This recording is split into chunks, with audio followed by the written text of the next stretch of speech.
Nehru Centre is feeling so proud to have his lecture at this stage. And I am really grateful. This is the second term for me. When I joined last year, that was my second day, and I was so fortunate to have listening his lecture, and it was really amazed. So thank you very much, sir, to correct me. This is the third, and we would like to continue this relationship long, for a long time, and that would be the luck for the center as well as for the High Commission of India. A series of lectures by no definition, except I could say an exceptional figure, promoting, not in terms of promotion, which is scientifically and connected with the soul of a human being. But I am experiencing through this. Not going to say too much because you have to experience yourself the talk, which is really connected not to the human body, it is connected to the complete universe, the system and the nature curated by one soul, which I believe, and I think Professor M always highlighting and guiding us to know the identity of a unique identical figure, which is called in different perspectives. You may call anything like as per your thoughts. So now I would like to invite Lady Noon to address this evening and to proceed further. Thank you very much.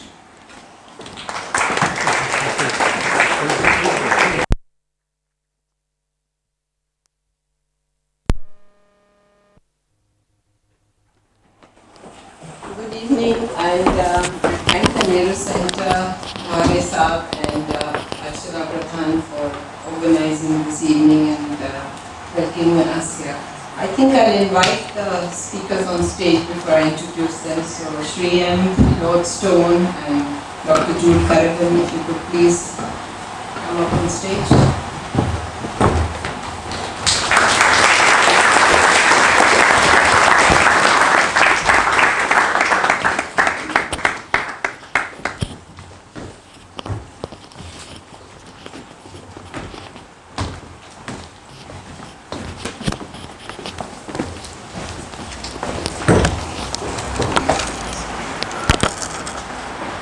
So again, welcome to this important talk on mind without frontiers.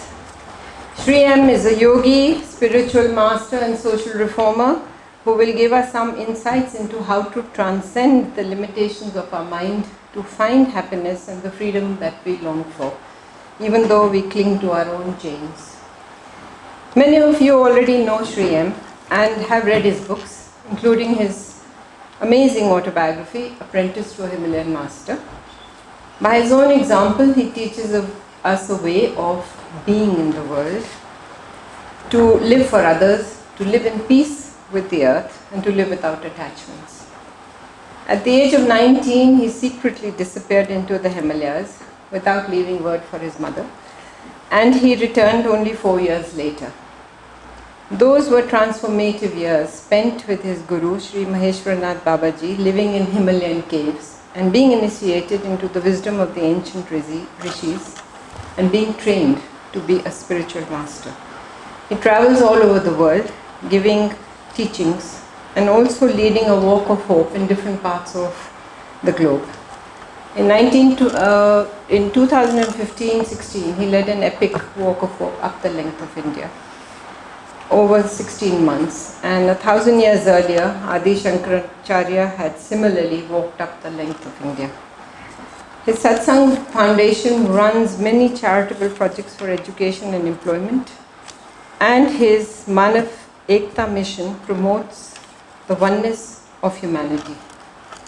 This afternoon, our group did a walk of unity and hope, and we were received at a synagogue, the Muslim World League, the Hare Krishna Temple and St. Anne's Church. And we have a distinguished panel here. Andrew Lord Stone of Blackheath, former Managing Director of Marks & Spencer, and a very active member of the House of Lords.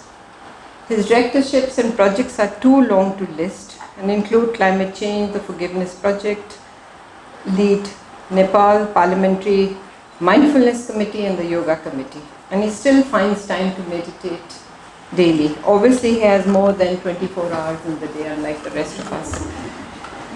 Dr. Jude Currivan is a physicist, cosmologist, and author.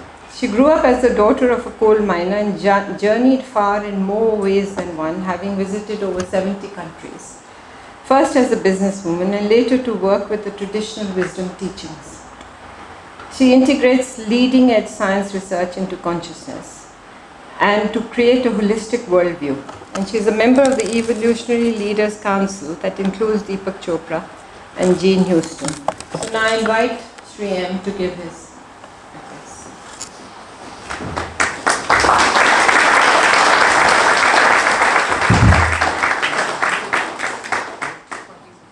40 minutes. If you want to have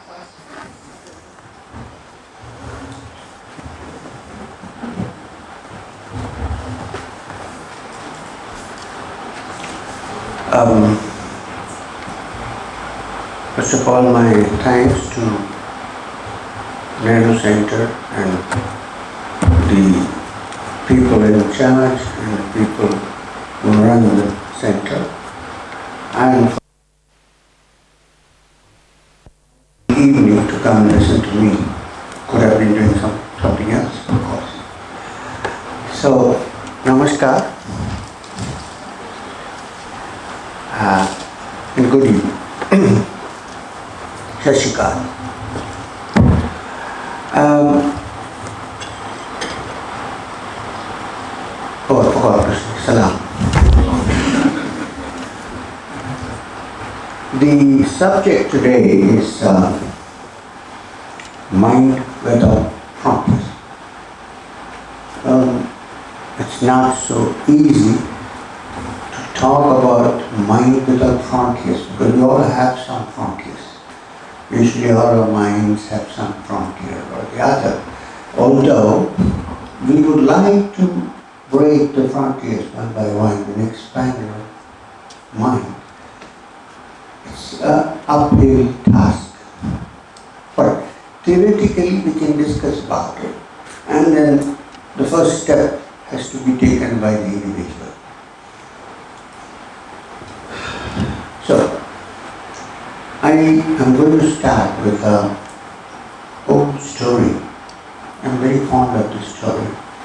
Well, it comes from ancient Jain sources. In India, we have an ancient religion which is almost as old as the Vedic religion, which is the Jains, the Shravanas. Buddha himself was a Shravana before he walked out of that.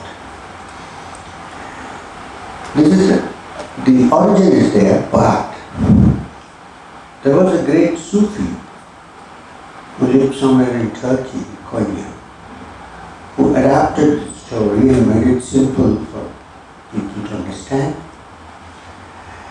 And therefore the Jain philosophy of Aneka Etadvar, which means same thing may be different to different people. Which means it may be the same in essence, but it may be different to the observer, depending upon the instruments of observation. From this great Sufi Jalaluddin Rumi, many people have heard of Jalaluddin Rumi, who was also the founder of the whirling dervishes. The world and the world and the world, and then they became one with the whirling world. But nothing was left except that. Anyway, we'll come to it. So this Jalaluddin Rumi, the great Sufi, adapted this story and made it a very simple thing. But I'm going to tell you this story. It's about three blind men who went to figure out what an elephant is. Blind men, okay? Physically blind. I know there are lots of people who have eyes who can see, but they're actually blind. But I'm talking about actually physically blind. They went to see what an elephant is. One of them touched the leg of the elephant and said, an elephant is like a pillar, a huge pillar. Once in a while it shakes, and we have been warned that if you go too close, the pillar might fall on your skull, and that's the end of you. His definition of the elephant. The second man touched the tail of the elephant and said, an elephant is like a broom, like a bathroom brush. And it's rather hard with its bristles and it keeps moving all the time. And if you go too close, you might get hit on your cheek. The third man, the third blind man, touched the trunk of the elephant and decided that an elephant is like a rubber hose, very big but rough outside, exterior, keeps moving all the time, and if you're not careful, you might get hit on your head. 3 definitions of an elephant by 3 people who could not see through touch. Now, they started something that always happens. When somebody says, my definition is always right and yours is wrong. There's a big fight about the definition of an elephant. Exactly what an elephant is. And each person said, this is what it is. The other said, no, this is not what it is. It is this. And the fight, like it happens, we already passed through 2 world wars. And every day there is a battle going on somewhere or the other. Inside us and also outside us. And a big physical battle started. Each trying to prove his own definition of elephant. Fisticuffs. And even to the point of strangling the other, saying, no, this is not the elephant. That was a time when a man who could actually see, but it could have been a woman, a man who could actually see, who was not blind, walked in. And you saw this battle going on. And he said, what is this battle about? What are you fighting about? They said, no, you know, the elephant is this and the elephant is that. He said, just a minute. Guys, first can you get up from his chest and stand up? Because one was not sitting on top of the other. Get up. So then he said to the first man, you're right. And then to the second man, you're also right. And then to the third man, you are also right. So they said, how can this be? Either we have to be right and he has to be wrong. They said, the problem is, you're right up to the point where you can understand. But I can see, I'm not a blind man. Elephant is much more than you guys can define. It's much bigger. You look at it from only your point of view. When you understand that there must be multiple points of view, when you're no longer blind, your eyes are open. Somebody said, therefore if thine eye be single, thy whole body shall be full of light. And so, when your eyes are open, when you can see, then you realize that the elephant is much more than you can define with your limited faculties that you have, the sense organs. So, a mind which needs to break its barriers and expand and not be limited only by its tiny little experiences is the mind that ultimately touches the reality. Okay, that's one part of it. Now I'm going to go into a little bit of Vedanta, where there is the theory which says that the world is an illusion, there is only one reality. I think it's been misinterpreted. It's not that the world is an illusion, it's that it may not be what you think it is. Just like the story of the elephant and the 3 blind men. You might see something and think it is this. Well, it may be something else. You see it this way. I'm going to give you an example. Now, I look at this microphone, or anything else for that matter, using my eyes. For a human being, the first thing that attracts you is sight. Eye. So important. You know? Which is why ladies wear colorful clothes, like butterflies. Eyes are very important.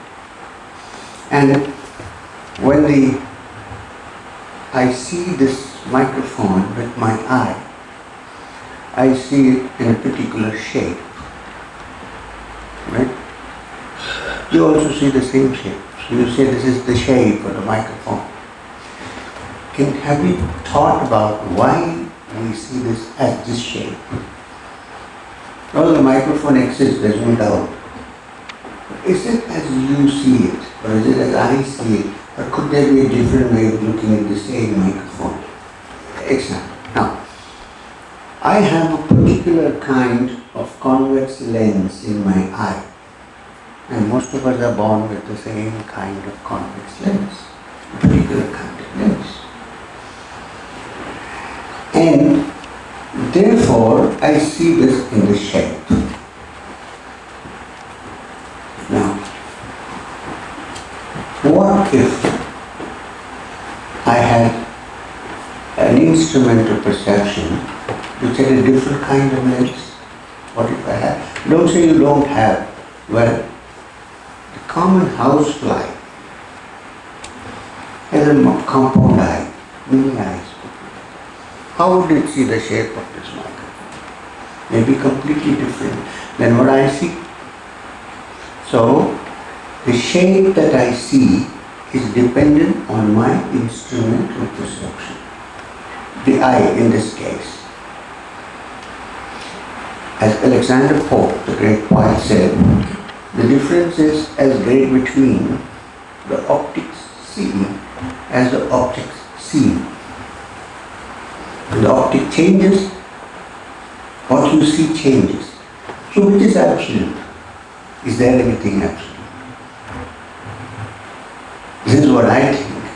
This is what I see. This is what I perceive. But I don't see the absolute because I can only function with the instrument that is built into my system. But that doesn't mean to deny that nothing exists. It exists, but it may not be as I think it exists. So there is pure existence, of course. We don't know how it is or what it is. Right. It is the same. When I look at myself, this is a mind eye, not the eye, physical eye, but the eye of the mind. I look at myself and I look at yourself and I say you two are different. You are different from me. Of course you are different from me. If you are not different from me, I cannot even recognize you. You are. However, if the inner eye of the mind is open, then you see that the differences are external, but deep down, there is no difference. There is no frontier that defines you and me. It's gone. The great teachers, the great saints, the prophets, the yogis have all found out a way by which they could see beyond the ordinary senses. And seeing that, they said, the differences, the boundaries which we have drawn are artificial. They are very, very relative. In the absolute sense, there is no boundary. So, this is the reality which all great teachers and spiritual teachers, prophets, everyone has tried to express in their own way. And it was expressed in a way in which people of that period, of that time, of that tendency, of the capacity then could understand. So, in absolute terms, it cannot be expressed. It can only be expressed in relative terms. However, because it is being expressed in relative terms, you can conclude that there is an absolute there somewhere, which is interpreted in this way because that's all you can see. Okay. Now if you say, well, we have only 5 senses, therefore we will always be within the boundaries of the 5 senses, and therefore we cannot break the boundaries, and the mind cannot ever go beyond. You can say that. Now, this is another thing I want to tell you, very important. We believe, we meaning strange people.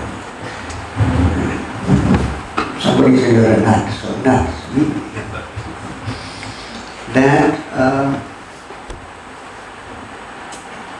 there are other instruments of perception in the human system other than the five senses. You know the five senses: eye,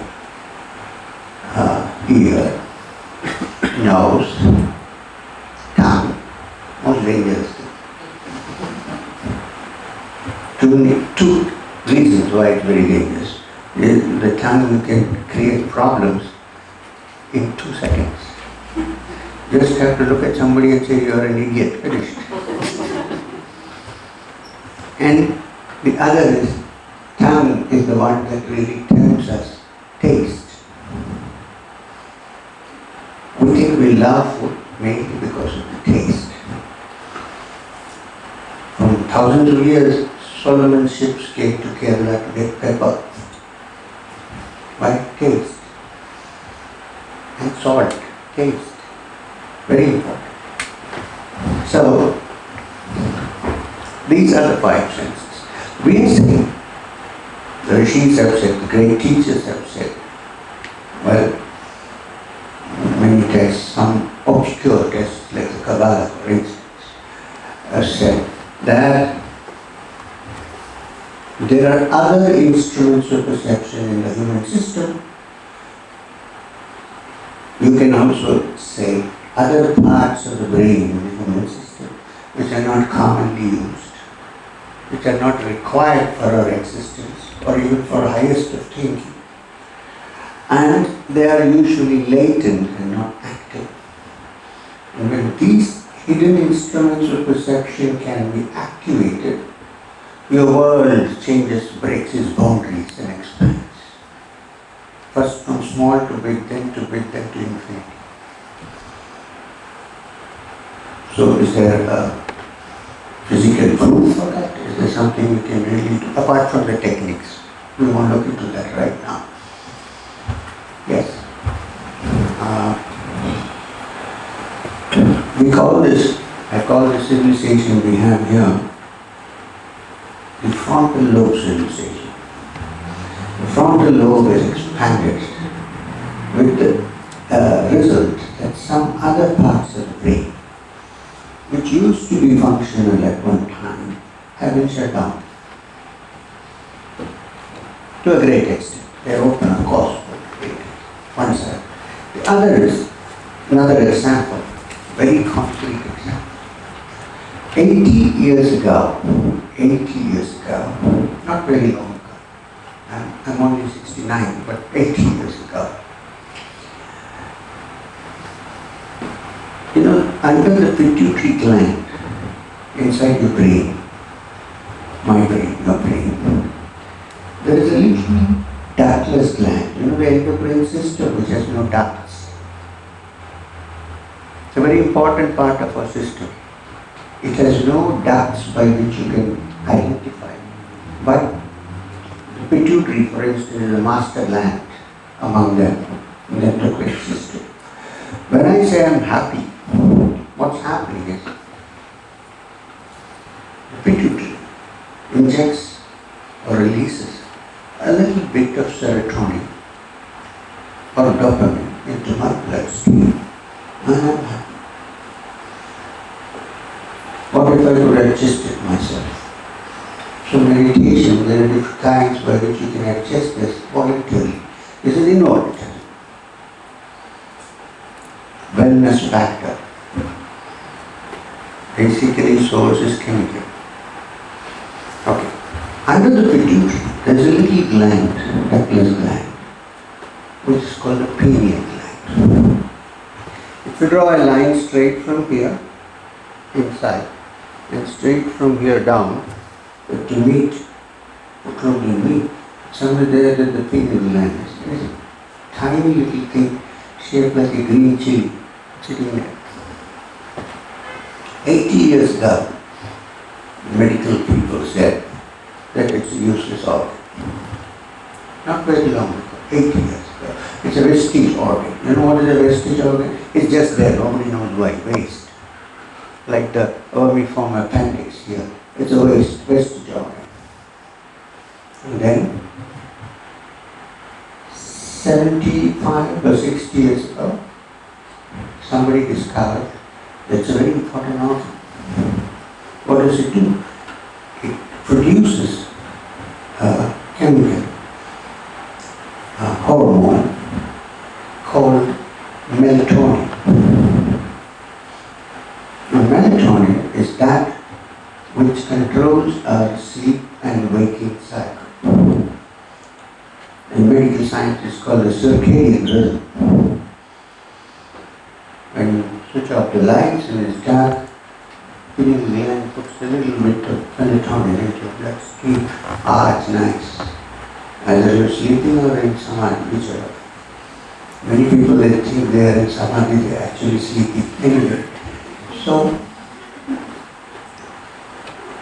when this happens, so this melatonin is injected into the system. Now, this was discovered only 60 years ago. Before that it was a risk job. Now, 100 years ago, Swami Vivekananda, while speaking in Chicago, said that perhaps the pineal gland is the stem of the 1,000-petaled lotus. Where did he get this information from? But it was considered a vestige organ then.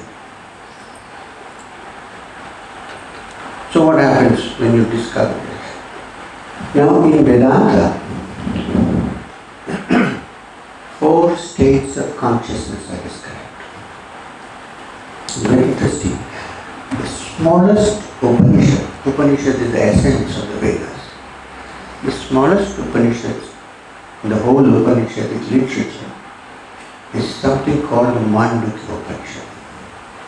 And it has only 12 slokas. Sloka meaning verses, 12 verses. And in none of these 12 verses, the Rishi says what you should do, what you should not do, this, that, nothing. It simply discusses the different states of consciousness which is common to all human beings. There is nobody who is not out of it, who is out of it. And they compare it to the sound of Om. We will not get into that. But what are the 4 states of consciousness? One common state we all know. After the long walk, I hope we are in that state, the waking state.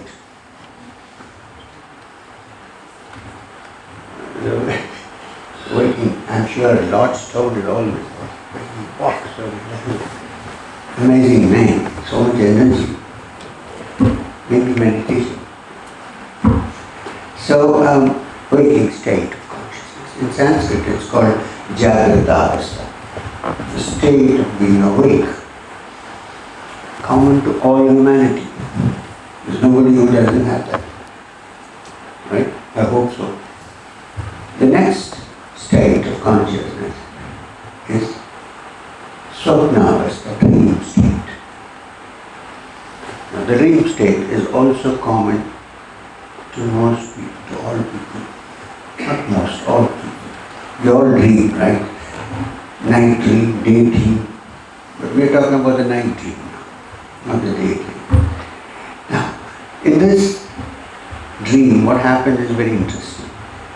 For a normal human being, it is in this state that the mind breaks its barriers to some extent. Like in the dream, the waking state you cannot sprout wings, but in the dream state you might be a butterfly flying. So, the dream state is the first indication that there is much more to the mind than what you know in the waking state.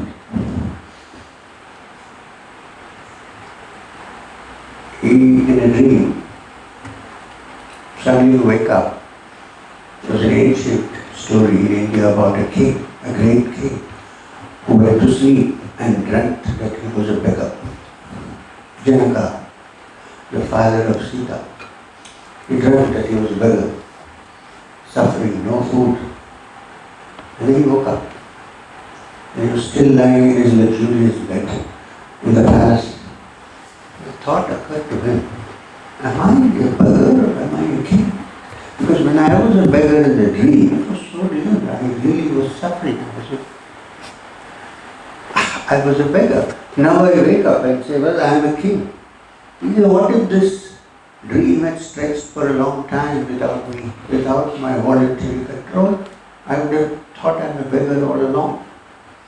And plus, what I see now is also a dream. Because when you're dreaming, if somebody, you don't know it's a dream, right? It's very real. It's so real that if a tiger chases you in a dream, even when you wake up, your heart is palpitating, you're sweating, you're even looking at the tiger. It's so real. When you wake up, you dismiss it. Oh, it's a dream. You can't. So Janaka said, who knows? Now that I am king, maybe another dream inside this dream. One day I might wake up and say, what a long dream. Who knows? So, this is the dream state. Just see how the mind's barriers are slowly being reduced from waking to dream. Okay. Then the third state is deep sleep.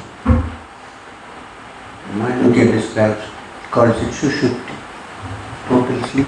What happens in sleep? You don't know if you exist. And therefore you don't know if the world exists. You don't know who you are. And therefore you have no problems. Suppose I know, not in the actual essence, but suppose I am. So somebody is calling me a fool, I'm not doing enough for it. Respect, so I have problems. I'm tense. What if I go to sleep, I don't remember, I'm M or S or Z or A, and there is no problem. There is no inner recognition. There is no outward recognition. Nothing exists except sleep, quietness. When I wake up, I'm back again to the self. It is because I don't remember anything. And in my depth of sleep, there is no problem. Therefore, I feel rejuvenated when I wake up. However, there must have been something there when I am sleeping. Why? Because when I wake up after a deep sleep, I tend to say, wow, that was a blissful sleep. Some remembrance. I was not aware of it at that point. When I wake up, somewhere between the waking up and the sleep, in the border area, you know that you are aware that you are a blissful sleep. So probably there was a witness, but the witness was not aware at that time. Now, the Upanishad says, there is a fourth state, which cannot be even defined as a state, which they call Turiya. In Turiya, the nearest example that you can give of Turiya is that you wake up in deep sleep and you are aware of all that is happening in the deep sleep, which means you are perfectly blissful, but you remember the bliss and you are completely aware of it. Unfortunately, you cannot reach Turiya through sleeping. Then it would have been very easy. All I had to do is to sleep. Now the Turiya, according to the Upanishad, is the essence of being. Not only of me, of everyone. The essence of consciousness. And in Turiya, there are no boundaries. You suddenly realize that you and I and everything in this world is one. There is only one unity. There are no barriers. Anyone who has experienced it even once cannot actually live in this world thinking that there are too many barriers. One by one the barriers fall. Well, for the purpose of living, I might have my house in it. But deep down you know that there are no barriers. There is no birth, there is no death. There is just that reality. And that reality, Vedantin calls Tat, which means that. And points out that actually you are in essence that. And therefore you are really free of all boundaries. You are a boundless mind. And the mind that becomes quiet is the mind that reaches there. Is there a practical way of doing it? This is theory. Yes. First, the realization that this may be possible. You can take it with a pinch of salt, of course, but always say, okay, maybe. The hypothesis. I need to figure out. That is where the practical principle of yoga comes into being. One of the greatest teachers of yoga was Patanjali. The Yoga Sutras of Patanjali are one of the best texts on the science of how to touch that unlimited, boundless reality without boundaries. And the first step of yoga, the definition is yoga is chitta vritti nirodha. Yoga is the eliminating all the distractions and the conflicts of the mind. When all conflicts and distractions are totally wiped out of the mind through various ways, then the mind is in complete rest. In that rest, in that rare sabat, when nothing works, you pick nothing up, you put nothing down, you do nothing. In that state, there is the understanding of that essence without any boundaries. And various people have called it the truth of God, different ways. In fact, even went to the extent of saying, since the limited mind cannot even express it, it's unutterable. You know what? The Upanishad says, yad vacha anamsutitam, that which words cannot describe. This, but the good news, this is not some faraway dream that I spin. It's inaudible. Essence of every being is that. That. And therefore Upanishad Tattvamasi, you are that. So, to start with, in this practical world we live in, you should slowly start cutting out the boundaries. So you walk with a feeble attempt of doing that, but you look at everybody and see people have different views. But because truth is infinite, there must be infinite ways to look at it. And the mind that has touched it has no boundaries. Therefore, when great beings say, you and the world and I and you are one, they're talking from their experience. This is my understanding, in a small way, of a mind without boundaries. Look at this. Once, even if you theoretically have a view about this, we are different people altogether. We are more tolerant, we are more kind, we are more peaceful. So,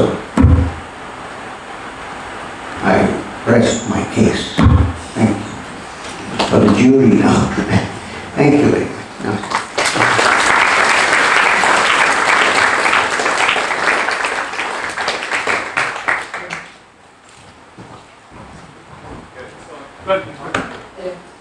Thank you, Sriam, for that fascinating talk.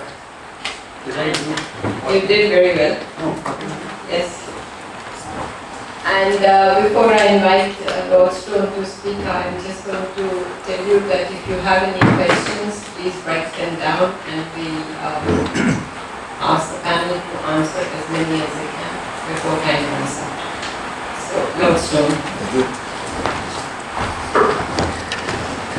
So, those who've been with me today know that I don't prepare anything and I don't know what I'm going to say, so I'm not as eloquent as 3M. I'm a novice and I'm trying to learn how to get in these states. And as I said earlier on today, I'm Jewish, but I found that Judaism, sort of the way it was taught to me, restricted me.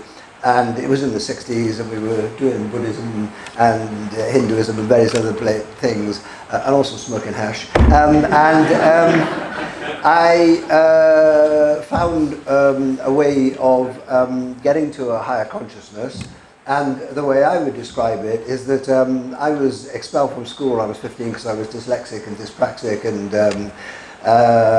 in fact I'm slightly autistic. And as it so happens, those minds that have no boundaries, we're now learning that people who are dyslexic may not be able to read and write and not have a logical, linear, linguistic way of thinking, but they have a different way of thinking, which actually is boundaryless. And therefore, what happened, I was lucky that various people said to me I wasn't stupid, and I joined Marks and Spencer's as a trainee, and then the chairman saw me doing something which was unusual, and he took me as his personal assistant, and I ended up as the managing director of Marks and Spencer's, because what I could do easily with this mind that I didn't know was doing, other people couldn't do, and therefore it was good at running a company with 36,000 people. Anyway, however, in meditation, what I then found on this subject, and I find it fascinating, is when I was expelled from school and I was working on a street market for 10 years and I had to survive, I was thinking of me and my family now and next week, and I was acting from my amygdala, the lower consciousness,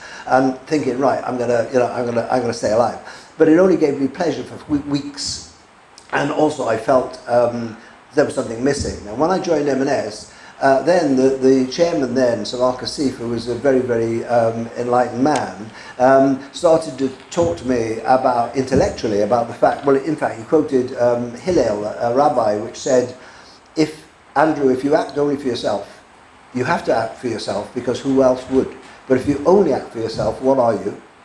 And if not now, when? Therefore, act for others. So then I got to a higher level of consciousness where I was thinking, oh, I've got to think of next year, next decade, and the company and the nation, and start thinking in a bigger way. And I started to work for Marks and Spencer's as a director, and everybody thought, oh, he's a good man. I'm in the back of my Mercedes thinking I'm a very good man, and there was this ego thing going on. And also, I got imposter syndrome, because I thought they're going to find out that I don't know what I'm really doing, and therefore I was running faster and faster and faster. And thank goodness, somebody then, a doctor, who was a locum, and she saved my life, because instead of giving me drugs, she said, look, you're driving yourself mad, you're fatigued, and something inside you is going to actually make you walk under a bus, not because you're going to commit suicide, but you can't take it. And she prescribed for me a week in a Buddhist retreat in Southern Ireland, where I did meditation.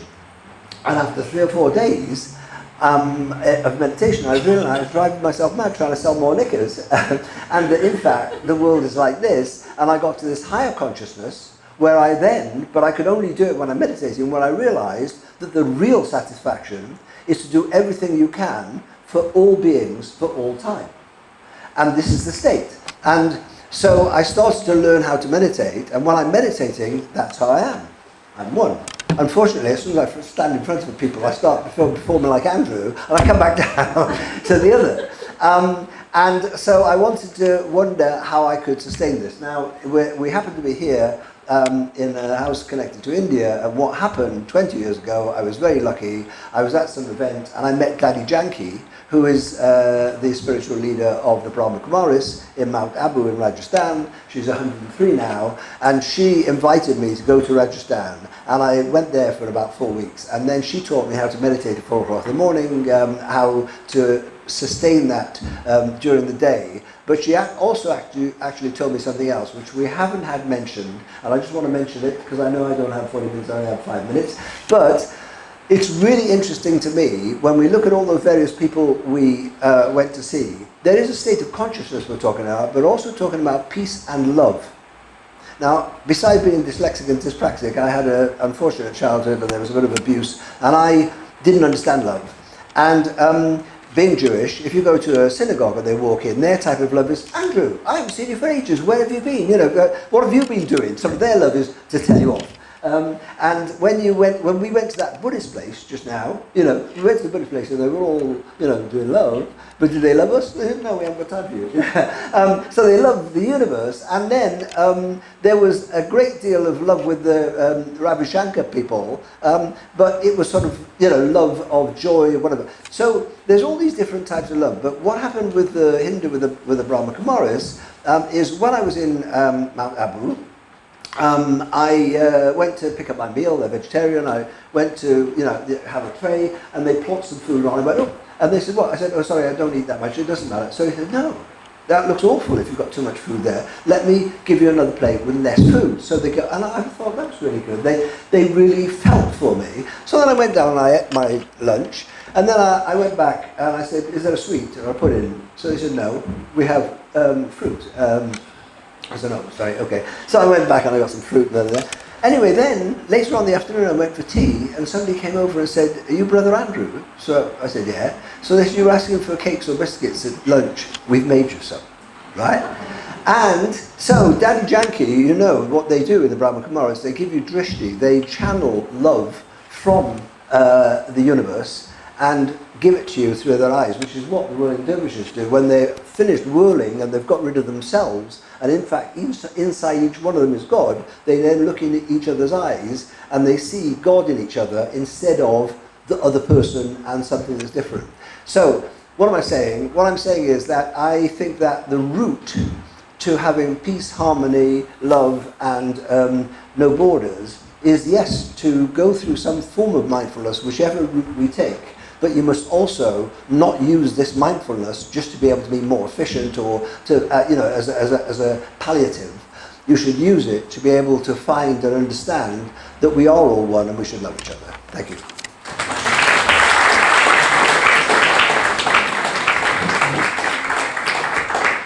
Thank you, Andrew. That was brilliant and said with your usual frankness and humor and lots of practical stuff there.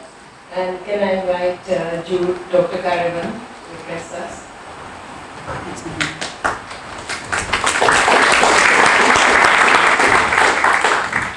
Good evening, everyone.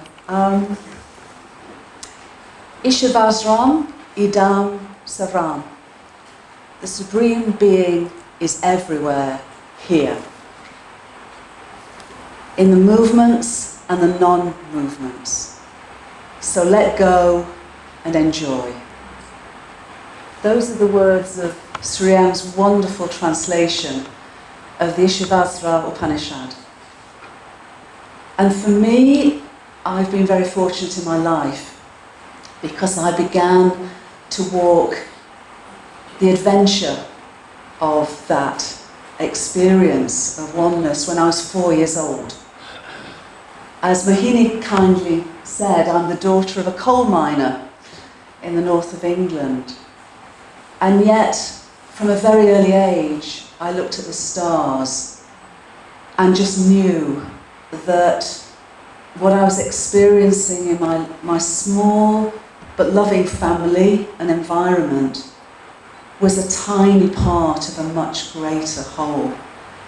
But because when I was 4 years old, I started also to have dreams, but dreams of precognition, dreams that came true. I started to be able to hear voices that told me things that I then found out were true and real. I began to see auras around people and be able to tell from those auras whether people were fearful or loving, whether they were speaking with truth or not. I literally began to walk between worlds when I was 4 years old. And those worlds opened up to me a vaster, extraordinarily wonderful, multi-dimensional understanding and experiencing of reality and realities. And all that journey, all those journeys that continue to this day, have all been set in a perspective that Sri M shares, that Andrew shares, that I'm sure many of us here share, that all we call reality is ultimately unified, whole, one. And because I was a curious kid, I didn't just want to understand the whyness of this amazing wonder. I also wanted to understand how. How was it that this cosmic consciousness that I was playing with and communicating with and learning from in so many ways, how did it do such a great job of co-creating a universe? A universe where we incarnate, where we come and it appears, as Sri M said, we're separate. And yet at that deep inner level, we know that we're not. And yet, how is this world, how is this universe co-created by a vast intelligence that we might call Supreme Being or Great Mystery or Allah or God? Whatever name we know Supreme Being as, I was always and am still fascinated, called by the question of why and the question of how. So after more than 60 years of experiencing, researching, learning from many, many wisdom keepers and traditions, and also being a scientist, and science is pretty good at trying to figure out the how, but actually the more I delved into modern science, the more I was realizing that it actually was rather like the wave on top of the surface of an ocean compared to the deep sacred science that the Vedas revealed, that other spiritual traditions have revealed. And what I was finding when I went to Oxford and did a master's degree in physics and quantum physics was how wonderful science can be as a method of trying to have a shared understanding of reality, but also how limited it has been in being willing to follow the evidence of where those discoveries have led us to. And for me, the evidence begins and ends, and every step along the way encounters the nature of consciousness, the nature of mind. And for many, many years, science has told us that, first of all, this world, our universe, is the only reality, so-called materialism, and that it reduces itself to a universe of things, reductionism. And those things are separate. And yet, now leading edge science is telling us, beginning to tell us a completely different story, a new story, and a new story that actually reflects ancient wisdom, but actually brings it forward to now, because as Sri M said, you know, in every era, in every culture, we have an understanding of the nature of reality that we are able to be aware of. And now I feel we're on the threshold of a great convergence, a convergence of science and spirituality that integrates into something that is a story of a whole world view, where instead of just this universe, we recognize our universe's place, our universe soul's place, as part of a much vaster cosmos, a finite universe. And I'm really summarizing vast amounts of evidence that's now come forward, but this is the new story. It's a new story that began 13.8 billion years ago. And we learn about the Big Bang, yeah? We all heard of the Big Bang? Except it wasn't big and it wasn't a bang. It was tiny. Our universe began in its tiniest possible form. And ever since, space has been expanding as time has been flowing. And when we think of a bang, do we think of an explosion perhaps? Chaos? It was not like that.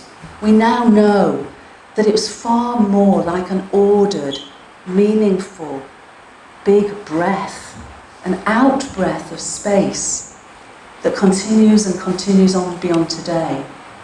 And what does that remind me of? But ancient wisdom teachings of the breath of Brahman, the out-breath of God. That is how our universe exists. But it is so exquisitely set up, so amazingly fine-tuned from the very beginning, that it doesn't just exist and evolve as a unified entity. It literally exists to evolve. And we are, 13.8 billion years later, microcosmic co-creators of this incredible innate evolutionary impulse A universe that exists to evolve, to learn about itself, to grow, to explore, to adventure, to experience. Literally a living universe. And our planet, a living planet. Mother Earth, Gaia. And playing its adventure, playing out our adventure within a multi-dimensional cosmos. You know, the ancients talk about Indra's net and the ancient Indian teachings of Indra's net. And Indra's net is described as reality being a multitude of jewels. And each jewel has a multitude of facets. And each facet of each jewel reflects each other. And each jewel is connected to every other jewel by golden threads of light. That is the most beautiful expression of what leading edge cosmology is describing our universe as. Only today we call it a cosmic hologram, where the whole is reflected within every part, and every part is then scaled to the whole. A series of holons, holarchies, bedded, wedded, embodied, embedded within each other, reflecting each other. Each unique and yet all part of the whole. We also know that within what we call space and time, no signal goes faster than the speed of light, and yet our entire universe, as I mentioned, exists and evolves as a unified entity, which is why the dream states can connect us, which is why telepathy can connect us. We are all part of this incredible oneness of evolutionary impulse of consciousness. Mind and consciousness are being shown not as something we have, but literally what we and the whole world are. And just to finish, I'd like to return to the ancient symbol of the Om, the primordial sound. And just to say that about a year ago, perhaps a little bit more, it's been realised that for the first 380,000 years of our universe's life, all those billions of years ago, space wasn't transparent. Instead, it was opaque like a fog. But within space at that time, which was incredibly hot and expanding, there were sound waves, pulses of sound, that actually in those pulses, where the waves came together, those were the seed points that would become stars and galaxies. That original epoch lasted 380,000 years. That literally was the primordial Om that sounded our universe into being. And so, as science converges with universal spirituality, we're both realizing and appreciating the wisdom of the ancients, and we're now able to bring that wisdom into our journey onwards, supported and I hope nurtured by a science that now stands alongside that wisdom and transcends it. So the science that I'm describing is the science of consciousness. And because fear separates and love connects, it's actually a science of love. So thank you.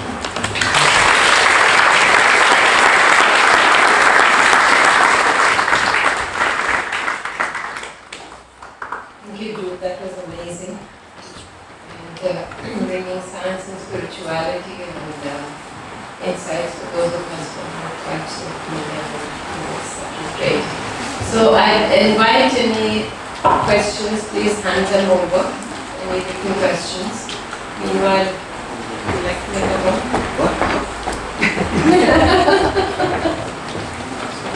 Hello. It's interesting what you say. Can we have written questions, please?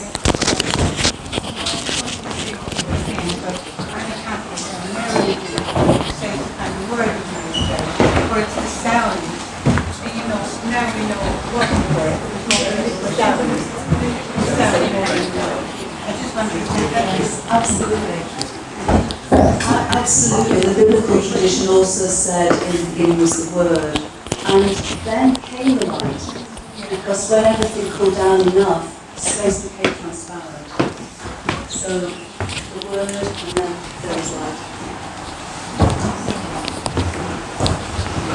Actually, I was talking to Emma earlier today in the synagogue, and I'm really fascinated by that in terms of in terms of Judaism. At the beginning of the 5 books, the first thing is, in the beginning God created the heaven and the earth. In Hebrew, that's Bereshit, bara. The first word is Bereshit, okay? So the first word of the explanation of in the beginning God created is B, and it would sound like B. It's the second letter of the alphabet, the Hebrew alphabet. The first letter of the Hebrew alphabet is Aleph, which sounds like there's no sound. Okay? Aleph is there to put vowels underneath. So what I actually believe is, yes, you start off with Bereshit, but before Bereshit, there was... And I actually think they're saying it. I think they knew it. And in fact, the first word of the 10 Commandments is, I am the Lord your God. And the word I am begins with an Aleph. So what people think is, in Mount Sinai, what God said was, and everything else is an interpretation. Okay.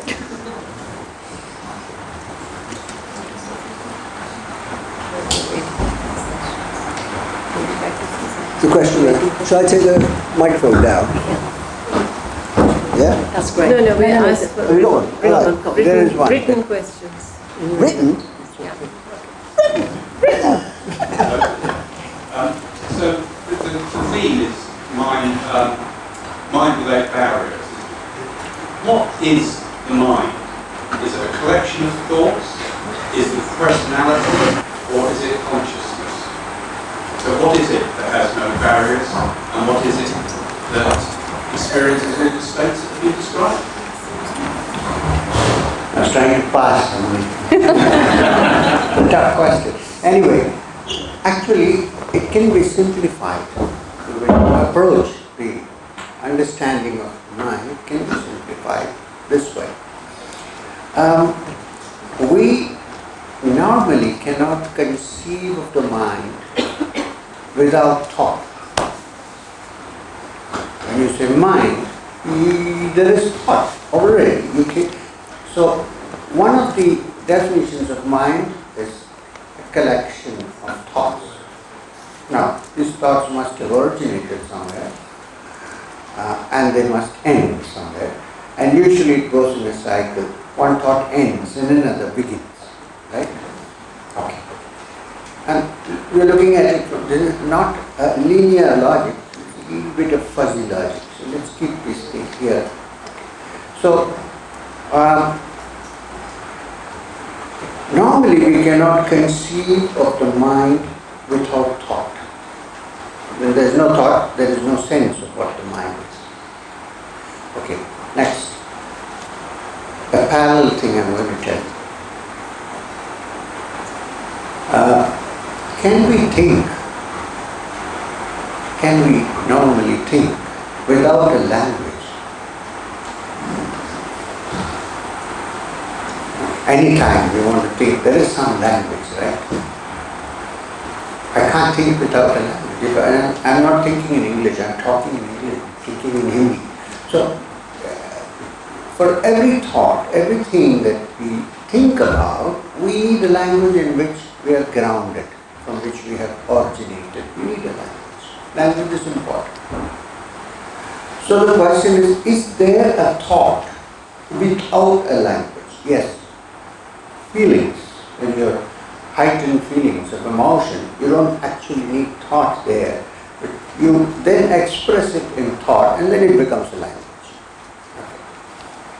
I'm saying, we know it of course, but we have to look at it a little close, that there is something which does not need a language and which can still be understood.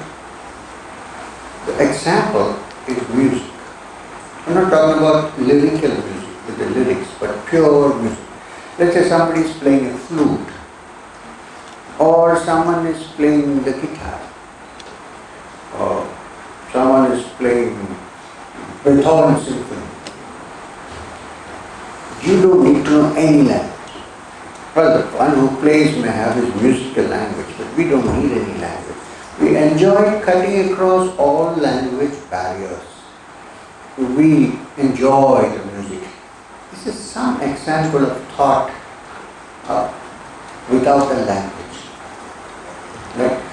Now, there is this old story in the Old Testament of King Nimrod, who built this big tower, and he made it so tall that he wanted to shoot an arrow into God's footstool.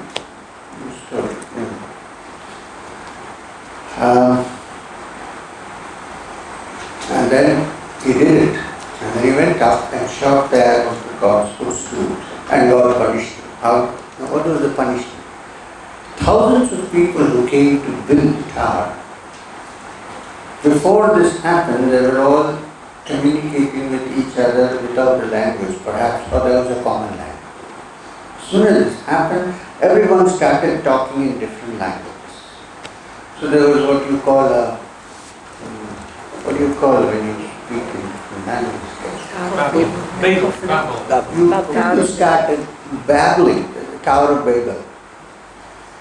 So the mind, as we understand, is a collection of thought. However, there is one part of the mind which is a witness to this thought. And in states of meditation, where if you go deep in, you can reach the witness of these thoughts which does not get involved in the thought. That is the refined mind, the mind that is very refined, the silent, quiet mind. And if you dwell long enough in that, long enough is not a correct expression, but if you deeply dwell in that state of quiet mind or tranquil mind, which is a witness to everything that's happening in the mind but is not part of it, then according to our understanding, we touch what is called consciousness. So, it's difficult to differentiate between consciousness, thought and the ordinary mind. But there is a gradual, subtle movement from noise to silence, and silence to consciousness. This is how I would put it. To the question, does thought exist when the brain stops functioning? Normally one would say no, but I would say yes. Because I don't think consciousness is a product of the brain, while thought is a product. Food for thought. Not an absolute answer.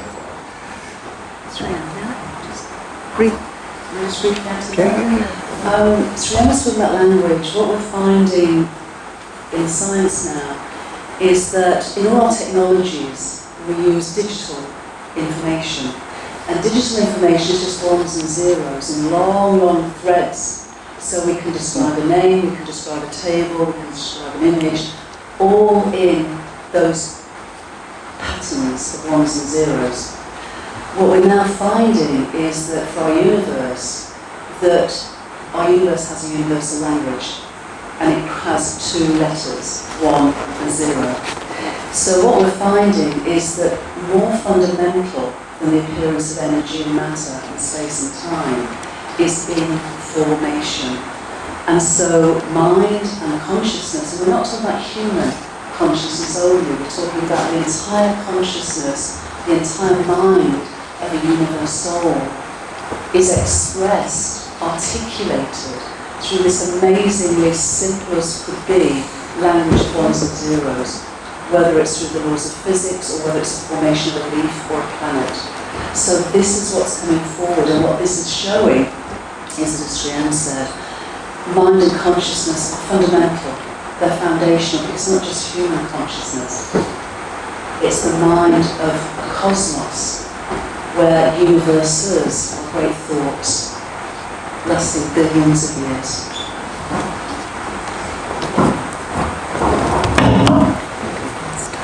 So, how many minutes do we have?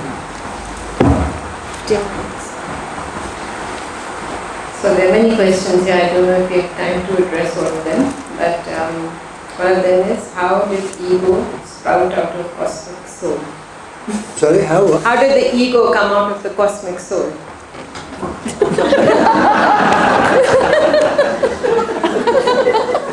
Sorry. About the parakeet.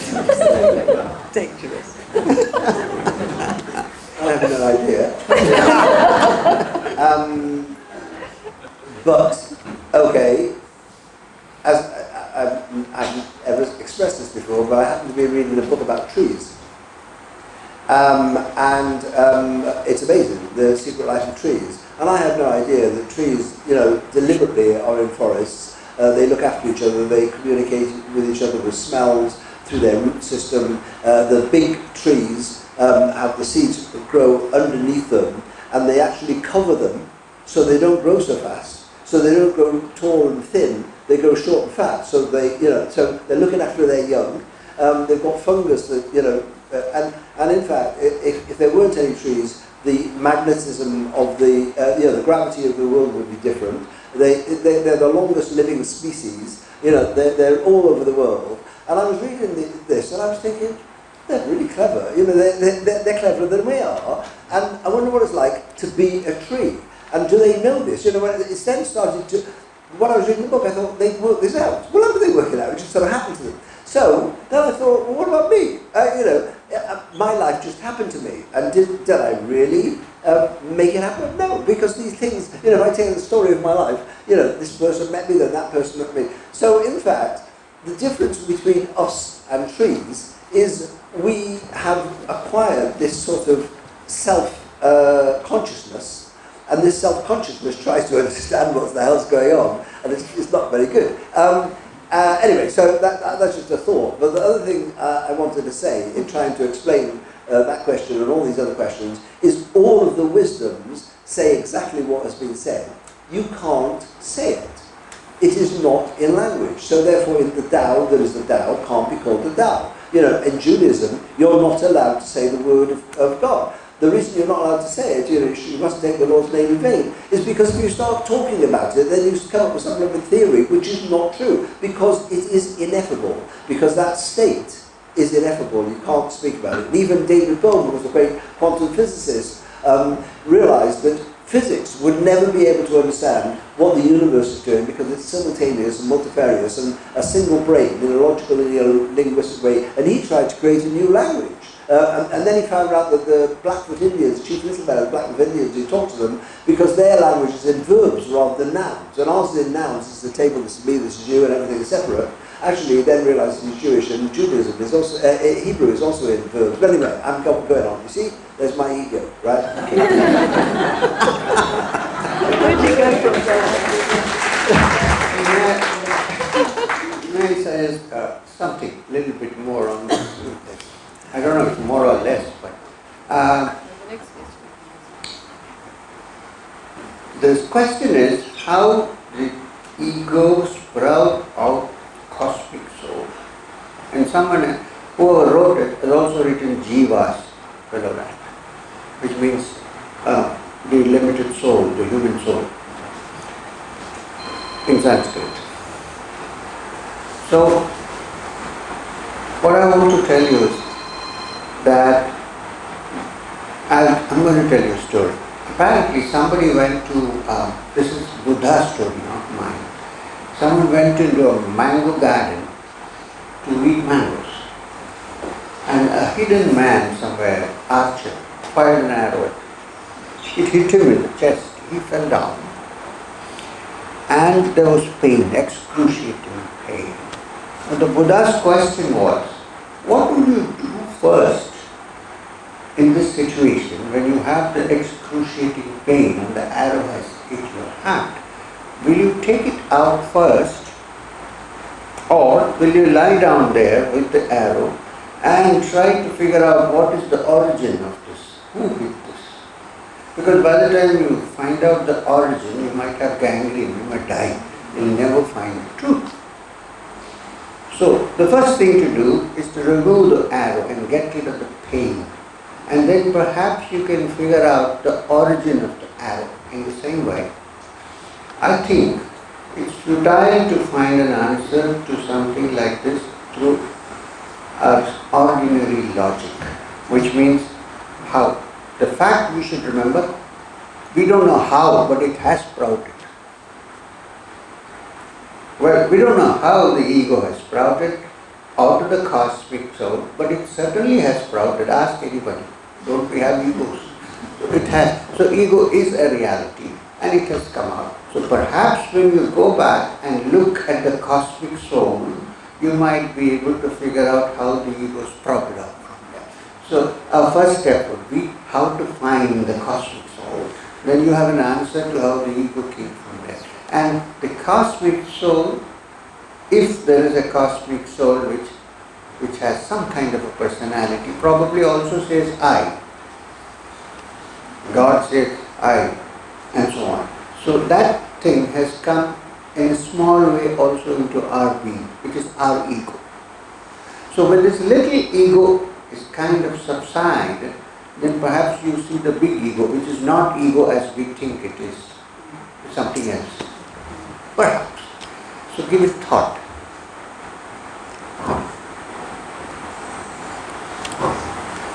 So, is knowledge cyclical or linear?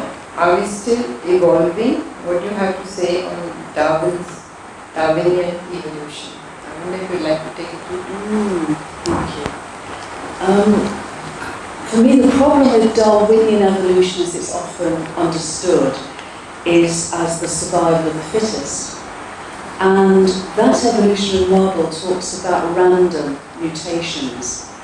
But when we look at random mutations, there's a huge amount of evidence to suggest that we could not have come to the complexity of life in our universe in 13.8 billion years had it just been random, meaningless, accidental.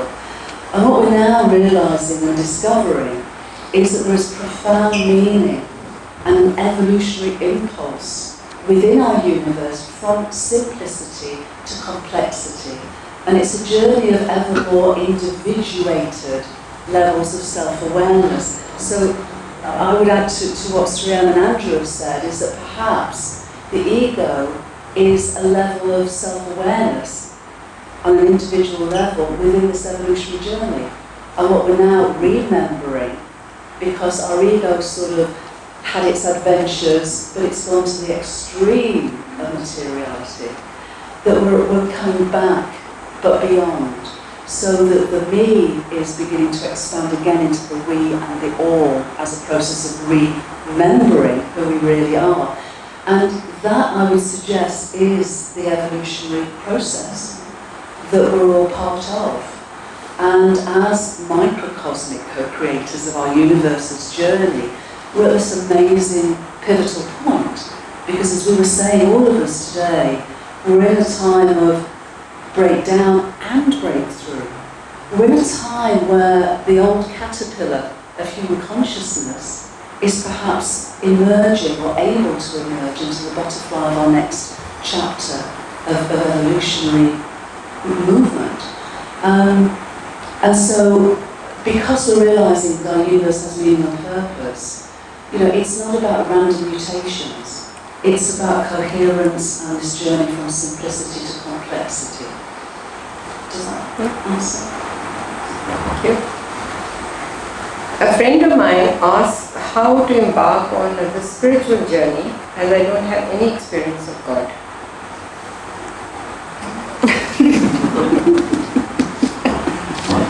Precisely because you don't have any experience of God, you should embark on a spiritual journey. Perhaps you'll have an experience of what it is. You can't say, I will first have an experience of God, then I start my spiritual journey. No journey starts that way. Precisely because you think you don't know anything about God, you should start looking at the various definitions, what people have said, and be humble enough to say, okay, let me try, let me experiment, let me find out for myself. If we already know about God, then what is the spiritual journey? There is no need of a spiritual journey. And And if you know it, then you will probably go to something which you already know. It may not be God. You already might have some definitions, and you will be moving towards the definition that you have made. It may not be the reality. So I think it's a very good question. Precisely because you don't know, you should try to find out what it is. That is the beginning of the journey, actually. I think so.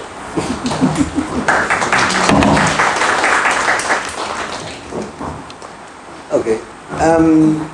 I'll just have a go in terms of mindfulness. In Parliament, we have an all-party parliamentary group on mindfulness, and we've had 650 members of the Lords and the Commons and their staff doing an 8-week course on mindfulness, which is meditation. Just to give you an example of what this might do in terms of consciousness and mind, so I practice, I meditate 45 minutes every night, and I'm not saying I'm a saint and everything, but it makes me aware of those things that are happening inside me that are controlling me normally, and I become self-aware of these things. So just a few weeks ago in the Tube, it was packed, it was freezing cold, and everybody was pushing, and some guy jumped in just before the closing doors and pushed somebody over, and he hit his head, and they started to fight. Now, I told you I came from a rough background, so I clenched my fist to go in between them and the rest of them. And I looked at myself, I thought, I'm rude.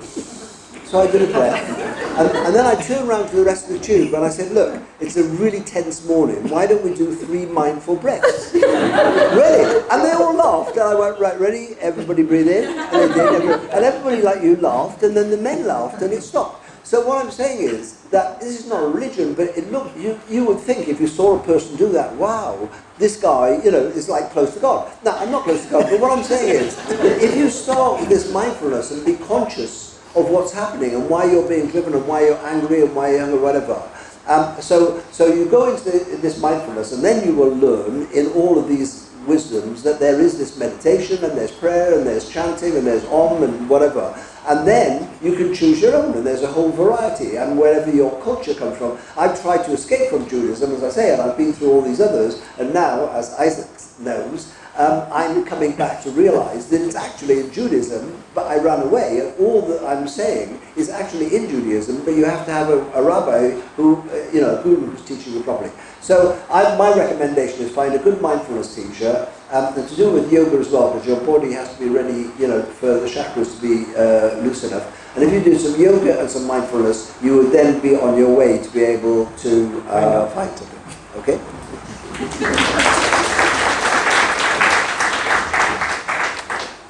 I don't think we have too much time, but let's take have 5 more minutes. Okay. On the one hand, we say you are in charge of your destiny. We also say what will be, will be. How do we reconcile the two? So, Free will and destiny. What will be, will be. All right, okay. So, the Okay, I'm gonna conflict answer that. between free will and destiny. Right, I'm going to ask that straight. Who asked that question? Right, okay. Own up. Okay, go and get a book by Ted Chiang called Exhalation, by the way, which you have to read, because it's a series of short stories, and actually he says, right, okay. Anyway, but he asks all of these questions about whether, there's free will or not. And in fact, very quickly, he writes a 2.5-page story, says this is a warning from the future. They're going to bring out a machine, which is like a phone, and a green light comes 1 second before you press the button. And people are buying it thinking, what do you mean? I'm not going to press it, I'm not going to press it. Show me your green light. But it doesn't show the green light. And then it shows the green light. And in fact, what happens is, it works. And you cannot get away from pressing the button 1 second after the green light. So then people think, my God, then in that case, if somebody knows what's going on with me all that, there's no point in doing anything. And 50% of the people who have this machine then go into a catatonic state. And then he says that the last sentence, and therefore I'm warning you, you shouldn't buy it. Why did I write this short story? I had no choice. But it examines that really interesting question. I'm interested as well. I have no idea whether I'm doing this or whether it's being done to me. Sorry. Right. Roy? You want to say? I don't know what to say. I think the question is quite unnecessary because we need to carry on with our lives and try to find out whether it's destined or we have to do it. I can say there are certain things which nobody can do anything about, understood. Like we are, all of us, a result of maybe 3 million years of genetic evolution. Yes. So what our genes have, we can't do anything about that. They are there. You can't do. Given that, you still have a blueprint to operate. And to say that everything depends on destiny is a terrible lie. I think you should try your best. If it doesn't work, then you can say maybe it is destiny. Don't give in to this destiny business. It's the most fatalistic way of living, and only astrologers will make money. So I think we should look at life and say these are the possibilities, and this is what I would do. In the end, if it doesn't work, maybe your effort was not right, maybe the method was not right, or maybe it was destiny. You can say that only in the end. If you start by saying, well, in that case, why should we meditate? I mean, if it's destiny for me to find the truth, I'll find it somehow. No, not possible. So this is a very fatalistic way, and I do not appreciate that at all. I think we should say, this is what we have. We know we can't go beyond this, but within this limit, can we put in some effort? And if you put in the effort, you might be able to burst the limits and come on. That's the only way. Otherwise, we keep theorizing and become lazy because, oh, it is destiny. No? I was trying to understand because on the one hand we say that it's written. Oh, you wrote this question. On the one hand we say that it's written. Nothing is written. Exactly, that's what's been told, but we are doing everything we can. So are we actually making those decisions? Am I Okay. making the decisions? Okay, let me ask you a simple question.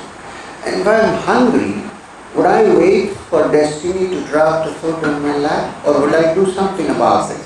I don't get through. Exactly. What I'm trying to say is that am I doing this? It's already going to happen and I'm making that decision. This is a very fatalistic thought. Everything I do is going to happen. I mean, it doesn't happen. You have to do to happen. You know.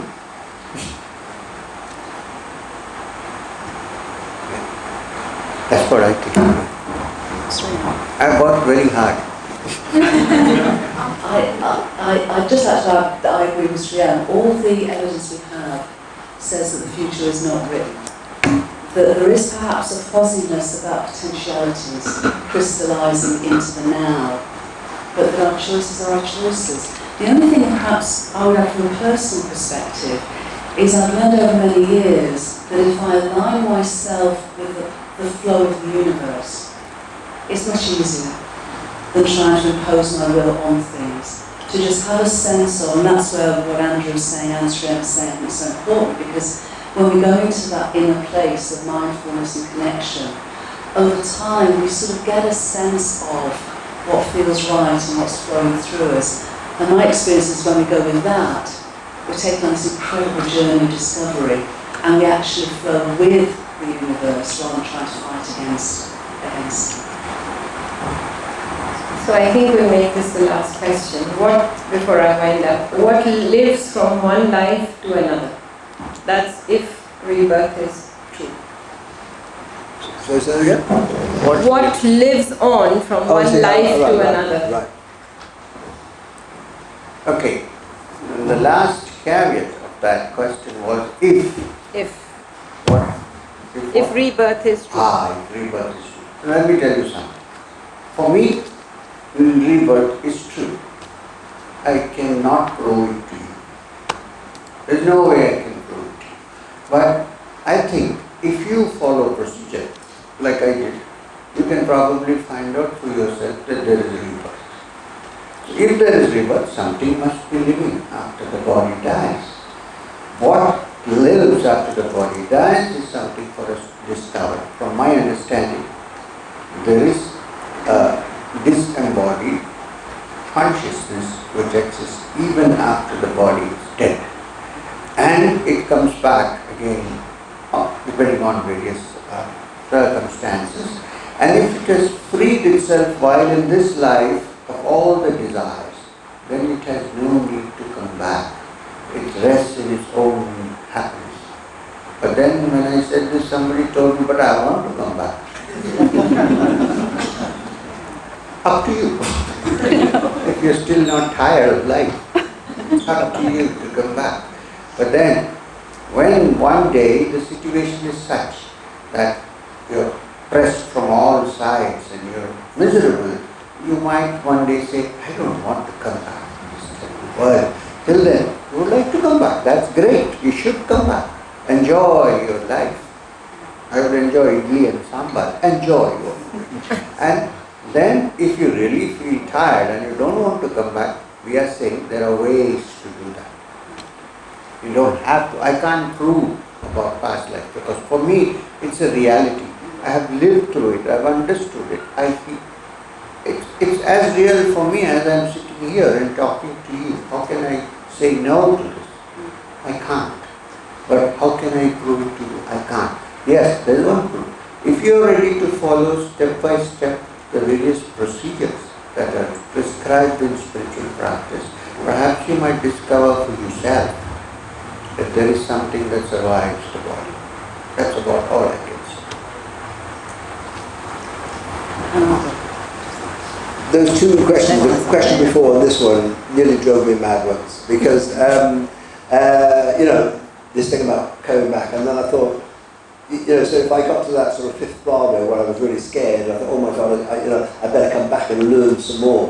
If you get to that fifth bardo where there's devils and angels and you can cope with it and you're enlightened, you can stay and you don't come back. But if you're scared, then you come back. And I thought, I wonder if I'm back the second time. So I thought, I probably am, bound to be. So then I thought, well, Andrew, if you're back the second time, why? So I'm sitting next to somebody in a restaurant, and I'm thinking, why am I behaving like that? This is your second time, do it better.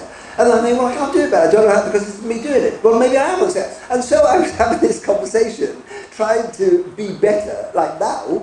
If this is my second time, why am I talking such nonsense? And why am I grabbing the microphone? And why aren't I letting somebody more wiser than me answer the question? Shut up. All right, sit the second time.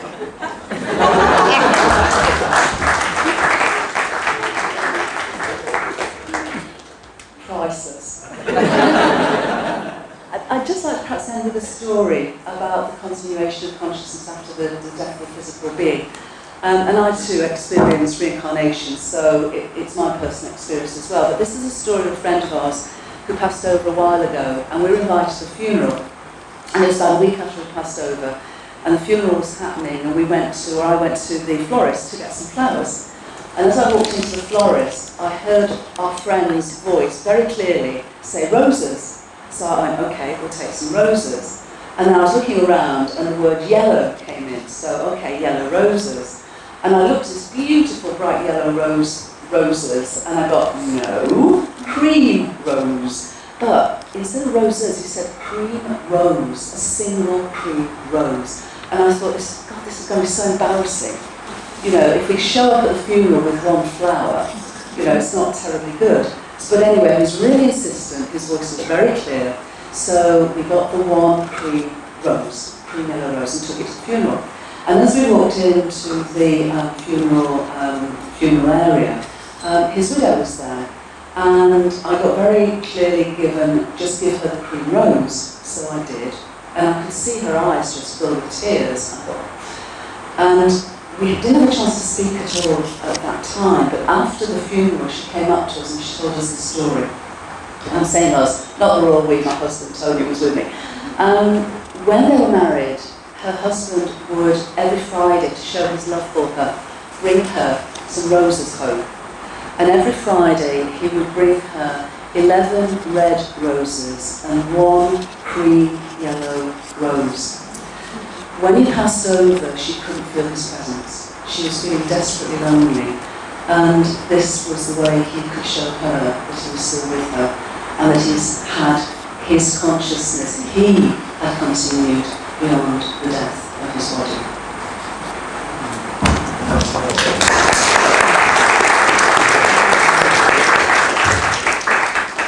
Well, that's been a most interesting, fascinating evening.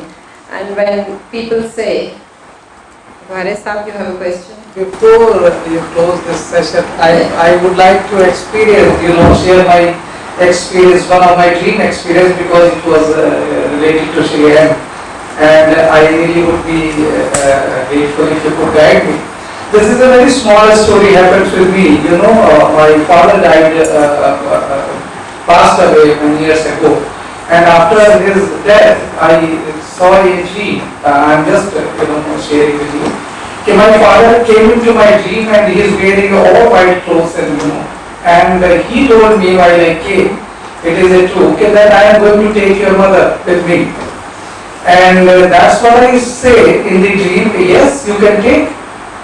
And there is a river over there. There is a river over there and he is going to passing through the river. And then he took the hands of my mother and they were going to, into the river. And immediately it struck me that my father has passed away, he is dead, how can he take my mother? So what I did, I just snatched the hand of my mother in the dream. And when I saw what happened, then I wake up. My mother was that time was suffering from some, she was almost around about 70.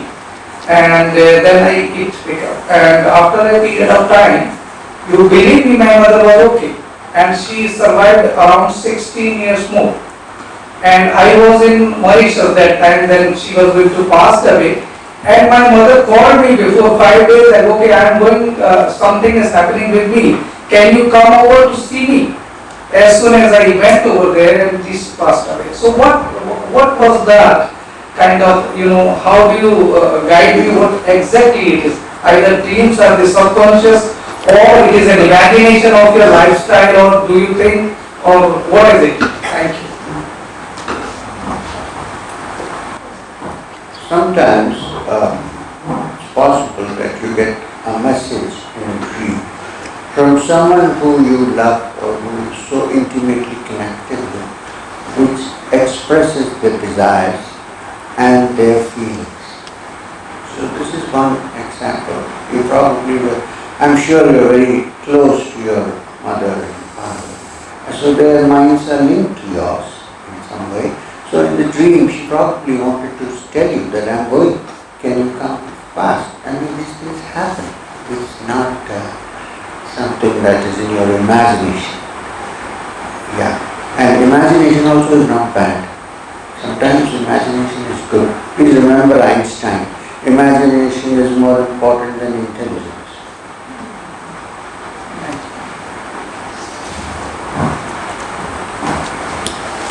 So, talking about rebirth, when you say who's come back to tell the tale, the Tibetans say who has not come back.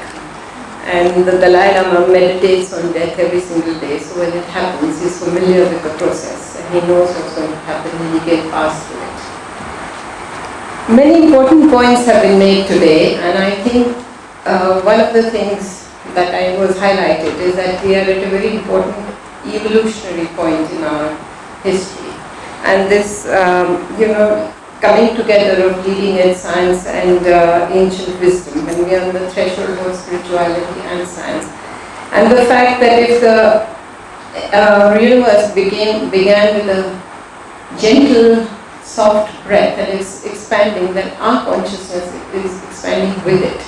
So this is the point in history where we are, where we can collaborate consciously with this expansion. So, and the fact that the world is not necessarily what we think it is, and we need to go beyond that, and there are techniques, so it's important to learn the techniques, and in Shreyan's workshop he teaches these clear techniques. And also, the other thing is that I think many people said, there's why and how, but as we've heard, it's more important to just start. Never mind the whys and hows, and then they'll all fall away. So thank you very much, and Varisa, we have a single white rose for you. And a card for the Nehru Centre from our walk, and thanks the Nehru Centre, thank you all for coming, and have a safe journey home.